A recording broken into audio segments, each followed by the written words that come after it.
માતાજી, જય Shri Ram. Daily lifestyle vlog day 132 માં આપનું હાર્દિક સ્વાગત છે. દ્વારકામાં ભાઈ આપણે નહીં ધોઈને અત્યારે ને મસ્ત નીકળી ગયા છીએ ને હવે પાર્ટીનો ફોન આવ્યો ને કે આપણે ગાડી ઉપાડી છે અને ગાડી ઉપાડીને આપણે નીકળી ગયા છીએ ભાઈ હવે સોમનાથ બાજુ.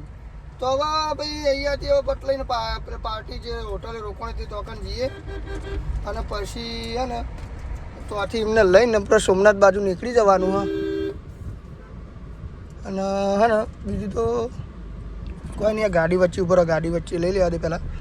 અને હવે આપણે ને લઈ લીધા એમને બધાને અને નીકળી જવું આપણે સોમનાથ બાજુ. બરાબર, તો આજના દિવસમાં જે સોમનાથમાં જતાં જે કરીએ બધું તમને બતાવીએ. કેટલા વાગે સોમનાથ પહોંચીએ, કેટલા ગેસ પુરાવીએ બધું બતાવું. અને ગેસ તો નહીં, અત્યારે આપણી ગાડી પેટ્રોલમાં હા. તો અત્યારે પેટ્રોલમાં વચ્ચે જે ગેસ પંપ આવે એ ભરીને આપણે ગેસ પુરાવી દઈશું. તો ભાઈ આજના દિવસમાં જે કરશું તમને બધું બતાવશું. બને રહેજો આપણા વ્લોગમાં અને આપણી ચેનલ અર્જુન ટ્રાવેલ વ્લોગને સબસ્ક્રાઈબ કરતા રહેજો અને સપોર્ટ કરતા રહેજો. દ્વારકાથી તમે જે સોમનાથ હેડોન જે જમણી બાજુ જે સીએનજી પંપ આવે ને તો આની લાઈન બતાવું તમને. આટલે લાઈન ચાલુ હોય તે ઠેઠ પેલો પેટ્રોલ પંપે જો એટલો બધી લોબી લાઈન હોય. અને અમારી એ ગાડી ભાઈ આ પડી સીએનજી પુરાવા માટે. કેમ કે આપણે પેટ્રોલમાં ગાડી હતી. કાલ આપણે જે ગયા હતા ને મતલબ તો હું ગયા હતા આપણે અહીંયા બેટ દ્વારકા ગયા એટલે આપણે સીએનજી પતી ગયો. તો લોબી લાઈન તમે ચેક કરો કે 2 કલાકે મારો નંબર આવશે. આપણે ગેસ પુરાવો જ પડશે કેમ કે આપણે ગેસ એકદમ પતી ગયો. લોબી લાઈન બહુ બધી લોબી લાઈન હા. તો પુરાવી દઈએ ગેસ ના આગળ પછી સોમનાથ બાજુ નીકળી જઈએ. બરાબર, કેટલાનો ગેસ આવીએ પણ તમે જોઈએ આરો એક જ સીએનજી બાકી આના પછી 100 કિલોમીટર પછી સીએનજી હા. તો પૂરાઈ લ્યો એક સીએનજી. ફાઇનલી ગાઈસ આપણો નંબર આવી ગયો ભાઈ 1 2 3 ને ચોથો નંબર આપણો. બાકી તો તમે લાઈન જોઈ શકતા છો. એ આ લાઈન અને એ ઠેઠ પેલો પુલ હ જે તમને દેખાતું હોય તો પુલ ને એટલા બધી લાઈન હ. બરાબર, તો આપણો નંબર આવી ગયો હ. અને આપણે સીએનજી પૂરાઈને સોમનાથ બાજુ આપણે નીકળી જઈશું. અને સોમનાથ બાજુ નીકળી જવું ને સોમનાથ વચ્ચે જે આવશે તમને બતાવશું. કઈ જગ્યાએ જમવા બેસું એ બધું બતાવશું. અને અત્યારે અમારો નંબર આવી ગયો. બરાબર, તો ભાઈ બીજું તો કંઈ કહેવાનું થતું નહીં.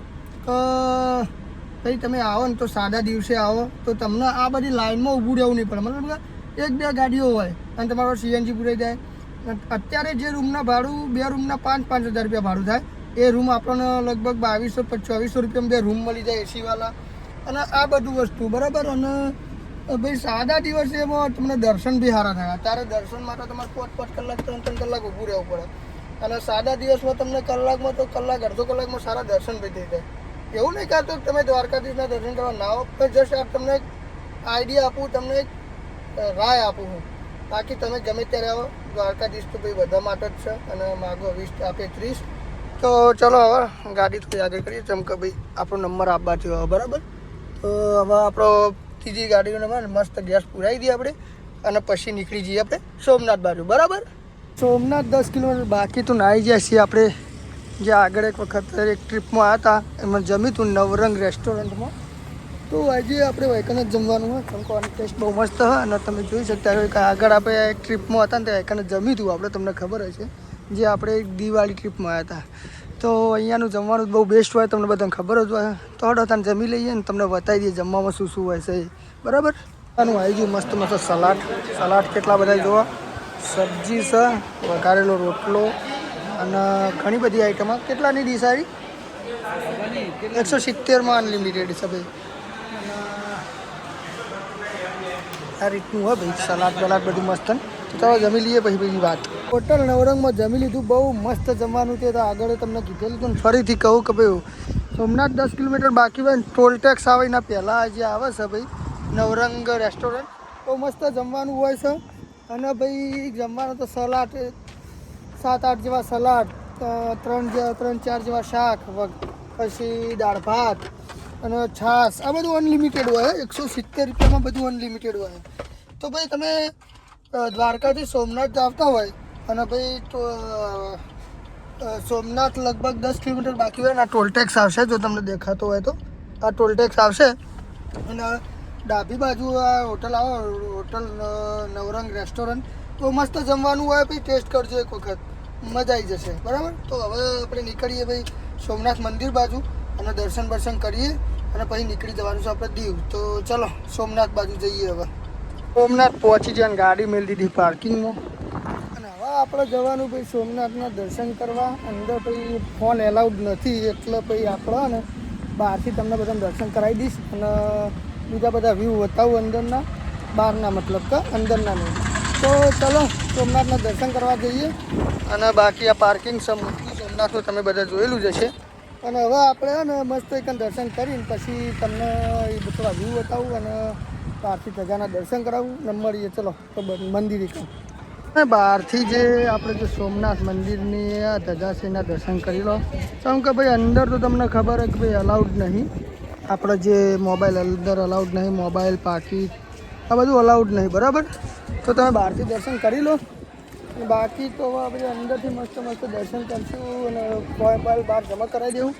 બાકી તમે જોઈ શકતા છો ભાઈ પોલીસને આટલા ભાઈ આ બાજુ સારી ફોન અને તમારું પાકીટ આ બધું જમા કરાવું એના માટે. તમે બધા આવેલા હશો ભાઈ સોમનાથ, મતલબ કે ને તમે બધા સોમનાથ આવેલા હોય તો કોમેન્ટ કરજો અને કોમેન્ટમાં હર હર મહાદેવ લખી દેજો. આ પણ એક જ્યોતિર્લિંગ છે ભાઈ, 12 જ્યોતિર્લિંગમાંથી એક જ્યોતિર્લિંગ જ કહેવાય. મતલબ કે એક જ્યોતિર્લિંગ જ કહેવાય. હા, સોમનાથથી એક જ્યોતિર્લિંગ જ કહેવાય 12 જ્યોતિર્લિંગમાંથી, બરાબર. તમે આવેલા હોય તો કોમેન્ટમાં હર હર મહાદેવ લખી દેજો. બાકી હવે આપણે થોડા જઈશું દરિયા બાજુ અને ફરીથી તમને દર્શન કરાવી દઉં. તમે દર્શન કરી શકતા જો આ દેખાય આપણા સોમનાથ મહાદેવશ્રીના મંદિરની ધજા છે. દર્શન કરી લેજો અંદર અને કોમેન્ટમાં હર હર મહાદેવ લખી દેજો. ચલો તો હવે આપણે જઈએ દરિયા કિનારે જતા રહીએ અને થોડું તમને બતાવીએ. જોઈ શકતા છો તમે કે ભાઈ દરિયા કિનારે જે રેત હોય ને એમાંથી આ બનાવવામાં આવ્યું હવે સોમનાથનું મંદિર છે અને મહાદેવની મૂર્તિ છે. બહુ મસ્ત બનાવી છે ભાઈ. આ એક કલા છે ભાઈ અને તમને બતાવું છો કે આ માટી છે. આ તમે જોઈ શકતા છો માટી છે, બરાબર.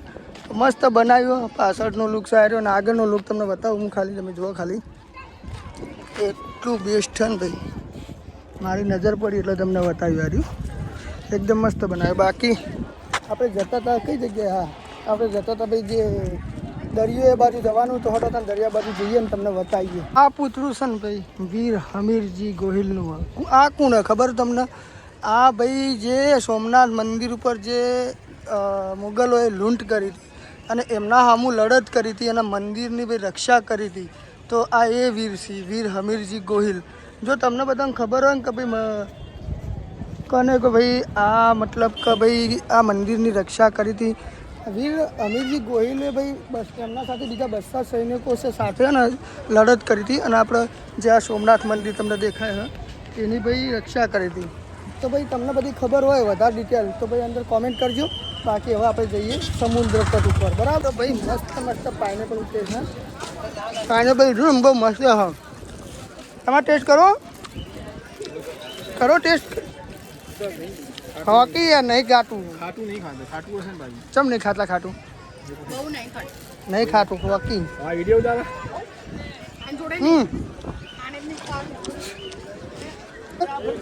લે ખા. આવું ખાઈ તા તું? હા, ચમ ખાઈ લે. હા, ભાવે તને આઈસ્ક્રીમ? તો મારે પાઇનેપલ ખાવું તાર? ખાવું? આપણે આવી જઈએ દીવ અને ગાડી મેળ દીધી પાર્કિંગમાં. અને હવે ભાઈ મસ્ત હોટલ રાખીએ તો અત્યારે મસ્ત જમી બમીને અને હા ને પછી ને આપણે જમીન અને હોટલમાં ઊંઘી જવાનું, બરાબર. તો બીજું તો કોઈ નહીં. હવે કાલે આખો દિવસ જે દીવમાં ફરશે તમને બતાવશું. અને અત્યારે ખાલી જમીન અને આ ગાડી મૂકી દીધી પાર્કિંગમાં. અત્યારે ખાલી મસ્ત જમી લેવું અને જમીન હવે મસ્ત હોટલમાં ઊંઘી જવું, બરાબર. તો આજનો વ્લોગ આટલા એન્ડ કરીએ. આઈ હોપ કે તમને બધાને મારા વિડીયો જોવા મજા આવતા હશે. તો વિડીયો જોવા ગમતા હોય તો મારી ચેનલ અર્જુનસિંહ ટ્રાવેલ વ્લોગને સબસ્ક્રાઈબ કરી દેજો અને બેલ આઇકન પણ દબાવી દેજો એટલે મારા વિડીયો જે નવા આવીને તમને તરત જોવા મળે, બરાબર. જય માતાજી, જય શ્રી રામ.